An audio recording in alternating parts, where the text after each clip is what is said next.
Começa agora o programa Banzeiro, uma prosa do movimento Xingu Vivo para sempre. Bom dia, minha gente! Bom dia pro povo do Xingu, da Amazônia, do Brasil e do mundo! E bom dia, Nalaide, minha companheira de banzeiro de todas as semanas. Hoje, como não poderia deixar de ser, voltamos com o mesmo tema da última semana, porque a história do dinheiro que Belo Monte tem que pagar para usar a água da Xingu, dinheiro também conhecido como os royalties de Belo Monte, teve um fechamento importante essa semana lá na Câmara de Vereadores do município. Depois de acompanhar toda essa polêmica de perto, não dava para vir aqui e não contar no que deu, não é? Mas antes, a gente quer explicar uma pequena novidade aqui do nosso programa. Bom dia, Tiago. Um forte abraço para todo mundo que vem acompanhando o Banzeiro. A novidade que o Tiago está falando e que vocês já perceberam é que a gente resolveu mudar o nosso formato. Antes, o Banzeiro vinha como um vídeo que tinha o tema do dia e as informações técnicas da equipe, das músicas e dos participantes. Vocês lembram? Pois é, mas muita gente que mora em lugar ruim da internet estava com muita dificuldade de abrir o arquivo. Então, pessoal, a gente resolveu mandar só o áudio mesmo, junto com um resumo do programa para ficar mais fácil de baixar e ouvir. Esperamos que com isso fique mais fácil de vocês acessarem o Banzeiro, tá bom? Dito isso, vamos voltar para aquela novela daquele dinheiro de compensação de Belo Monte, os tais dos royalties. Bora lá.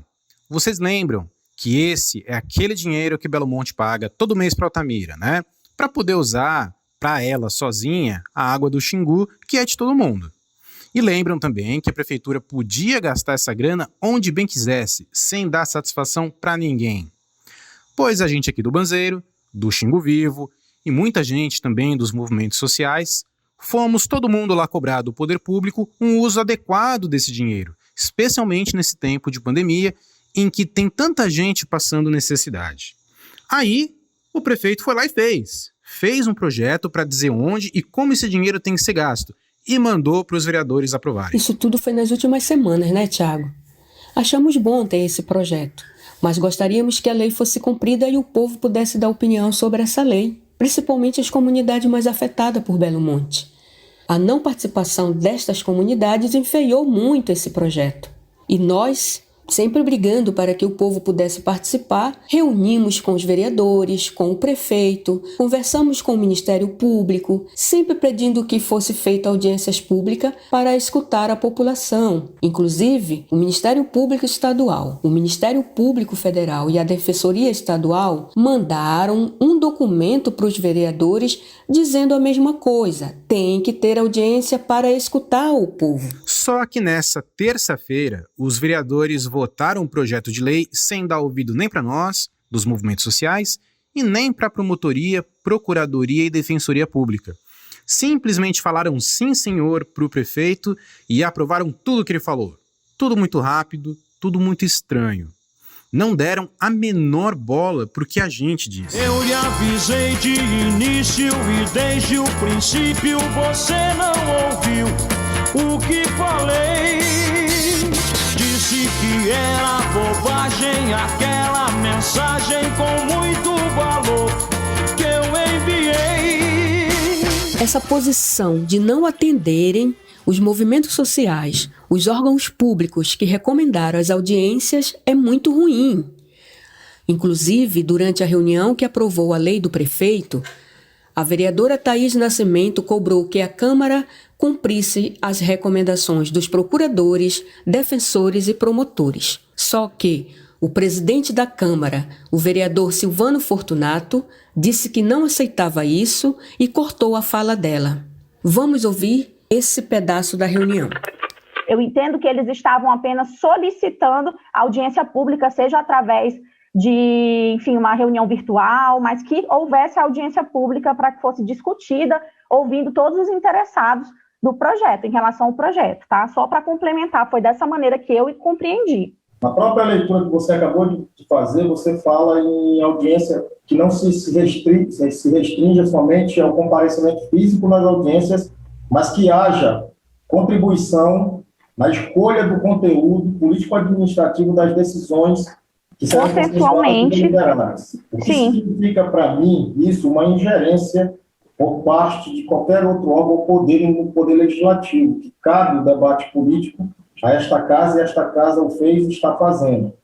E então, quando se fala em comparecimento físico nessas audiências, nós estamos desacatando 2 decretos, um estadual e outro municipal. Mas, de acordo com essa recomendação, o Ministério Público não está solicitando a presença da sociedade civil de forma física. Eles estão solicitando que haja a questão da discussão da audiência pública, seja de forma virtual. Talvez eles não colocaram esse tópico aqui, mas eu compreendi que eles estão falando que não se deve ficar restrito à forma presencial, ao comparecimento físico, só para levar o esclarecimento, tá? Para não ficar, para depois não estarem dizendo que a Câmara está sendo omissa, que a Câmara isso, a Câmara aquilo, só para a gente deixar bem claro o que foi recomendado pelo Ministério Público. Ok, mas você agora já não vai mais fazer uso da parte, porque eu não vou lhe conceder mais, que eu preciso concluir a minha fala para colocar para votação. Tudo bem. Tá aí, gente. Esse foi um dos momentos do debate entre os vereadores nessa terça. Além da falta de respeito de cortar a fala da representante do povo e colega de Câmara, é lamentável, para dizer o mínimo, que a maioria dos vereadores se comporta como se não soubessem o que é democracia. Ninguém explicou por que tanta pressa de votar essa lei, e o resultado foi uma tratoragem para cima do povo. Dizem que nos representam, mas na hora em que precisam nos ouvir ignoram a gente? Daí que tiramos a importância dos movimentos sociais, que tentam impedir essa contradição, para não usar um termo pior, que existe na maioria desses vereadores de Altamira que se recusaram a fazer audiências públicas. E ainda tem quem diga que os movimentos sociais são inimigos da cidade. A gente é no máximo inimigo de quem se acha dono da cidade, isso sim. Mas vamos lá ouvir o professor Vitoriano Bill, que também é do Sindicato dos Professores e tem acompanhado de perto o debate dos royalties. A forma como os royalties de Belo Monte foi aprovado aqui em Altamira simplesmente foi de uma maneira totalmente antidemocrática. Tanto a prefeitura quanto os vereadores distorceram a pauta histórica dos movimentos sociais de regulamentação dos royalties. O que aconteceu foi apenas uma legalização do que os governos anteriores já faziam, que é dissolver o recurso no orçamento público municipal. A premissa básica da utilização desses royalties é, sobretudo, reparar os impactos causados por Belo Monte, que foi morte em sua síntese. Se esse recurso não servir para reparar esses impactos, então perde até seu motivo de existir. E da maneira como está, infelizmente, não vai conseguir cumprir sua missão.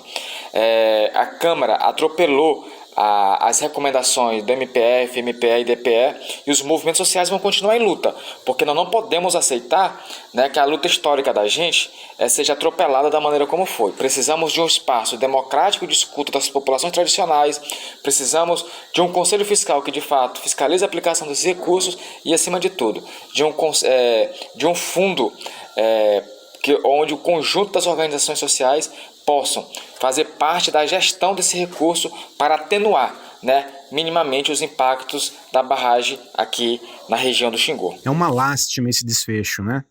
Fica difícil dizer que as autoridades não estão contra nós. Mas o que acontece agora? Essa lei volta para o prefeito, que vai bater o martelo sobre o uso do dinheiro dos royalties. E depois tem que detalhar a lei. Para entender melhor esse processo, pedimos para Giovana Agutoli, que é advogada e pesquisadora da Fundação Getúlio Vargas, explicar como isso funciona na prática. Bom dia, Ana. Um abraço para o pessoal que nos ouve. Então, gente, depois que o prefeito bateu o martelo no projeto de lei, ele vai virar formalmente uma lei. Aí ela vai poder ser aplicada. O prefeito ele vai precisar, depois disso, delimitar melhor como vai ser a distribuição desse dinheiro, considerando cada uma das áreas que foram previstas lá na lei. Saúde, educação, turismo e etc. Então, ele vai precisar criar um plano de aplicação desse dinheiro, um cronograma, para saber exatamente onde dentro de cada uma dessas áreas esse dinheiro vai ser aplicado. Isso ele vai fazer através daquilo que a gente chama de regulamentos, geralmente decretos, que de acordo com a lei ele tem até 30 dias para fazer isso. Então, daqui 30 dias, o prefeito vai publicar diretrizes nesse sentido. Para fazer esse regulamento, a sociedade civil e os movimentos sociais não são ouvidos. É realmente algo que o prefeito, junto com a sua assessoria técnica, elabora dentro do seu próprio gabinete. Isso acontece porque se considera que o decreto ele não cria nada de novo, ele só detalha aquilo que já foi discutido no processo de criação da lei, o que no nosso caso é um grande problema, considerando isso tudo que a gente vem comentando aqui, né? O fato de não ter sido escutado os movimentos sociais e as comunidades como deveria, mesmo com a recomendação das autoridades, como a Ana e o Tiago comentaram. Então, daqui para frente, os movimentos sociais podem atuar pressionando e fiscalizando a atuação da prefeitura. A lei, ela prevê que a prefeitura deve alocar esses recursos na LOA, que é a lei que organiza as finanças do município pro ano. A sociedade civil pode, então, participar de audiências públicas organizadas pela Câmara Municipal para a elaboração da LOA para o próximo ano e acompanhar como está sendo alocado esses recursos e cobrar e exigir transparência nesse sentido.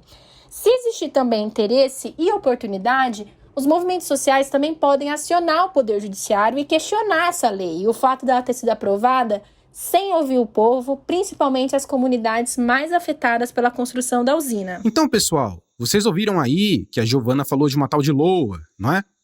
LOA é a abreviação de Lei Orçamentária Anual.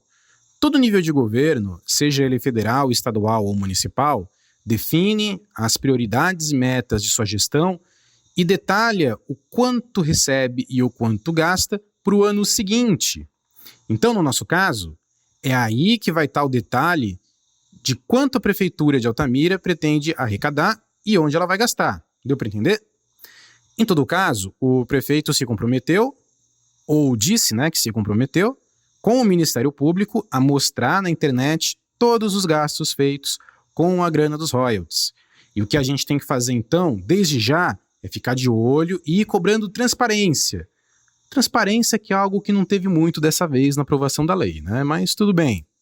De qualquer maneira, o que não pode acontecer de novo é funcionário da prefeitura pagando R$200 mil em churrascaria de luxo, como aconteceu em 2019, enquanto o povo atingido por Belo Monte fica passando fome. Aí realmente é de lascar, É isso aí, pessoal. O Banzeiro de hoje vai ficando por aqui. Tivemos a apresentação do Tiago Leal e também da Ana Laide Barbosa, com a participação especial do Vitoriano Bio e Giovanna Agutoli, com o roteiro da Verena Glass e edição do Rui Esposati. As músicas foram Banzeiro, da Dona Onete, e também Não Faço Segredo, do Jerry e Adriane. Ok? Um beijo grande e um abraço enorme, e até semana que vem!